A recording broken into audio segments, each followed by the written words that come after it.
नमस्ते, मैं राजनंद और आज हम बात करने जा रहे हैं 10 महाविद्याओं में से दूसरी महाविद्या माता तारा के बारे में। माता तारा के 3 रूप कहे जाते हैं, उग्र तारा, नीलवर्ण तारा और एक जटा तारा। 3 रूपों में ये माता कही जाती हैं। इनका उग्र रूप भी होता है और सौम्य रूप भी होता है। इसके अलावा माता तारा जैसे 10 महाविद्या तंत्र में बहुत ही महत्वपूर्ण भूमिका निभाती हैं। ये भी महत्वपूर्ण भूमिका निभाती हैं। इनकी पूजा ज़्यादातर शमशान घाट में होती है। इसके अलावा इनका जो बंगाल में तारापीठ भी है वो भी शमशान घाट पे ही है।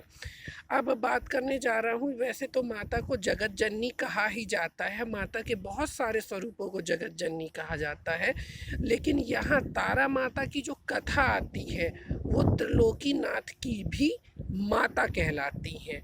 किस प्रकार से वो मैं इनकी कथा में आज स्पष्ट करने जा रहा हूँ। इसके अलावा ये नील वर्ण भी कहा जाती हैं। इनका जो पूरा वर्ण होता है, कलर होता है, नीला होता है। अब मैं सीधा सीधा इनकी कथा पर आता हूँ। समुद्र मंथन की कथा आपने बहुत बार सुनी होगी।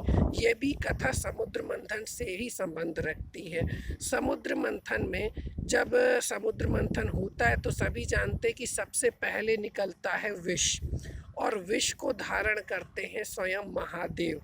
अब यहाँ होता क्या है, जब महादेव अपने हाथों से विष का पान करते हैं तो माता पार्वती उस विष को गले के नीचे नहीं जाने देती हैं, गले में रखती हैं, जिसके कारण हम महादेव को नीलकंठ भी कहते हैं।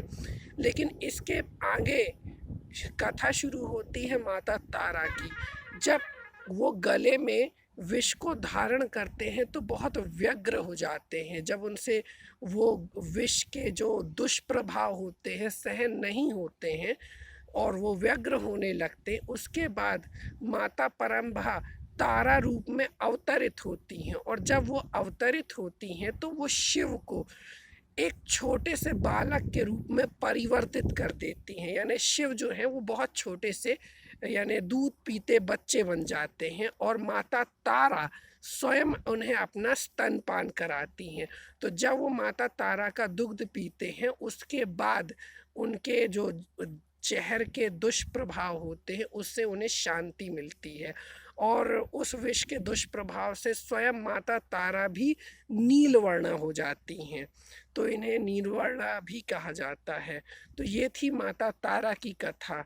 तो मैं चाहूँगा माता तारा की एक छोटी सी कथा को इस गुप्त नवरात्रि के अवसर पर आप दूसरों तक शेयर करके अवश्य पहुँचाएं। इस चैनल को सब्सक्राइब करें। जय माता तारा, जय माता दी, हर हर महादेव। धन्यवाद।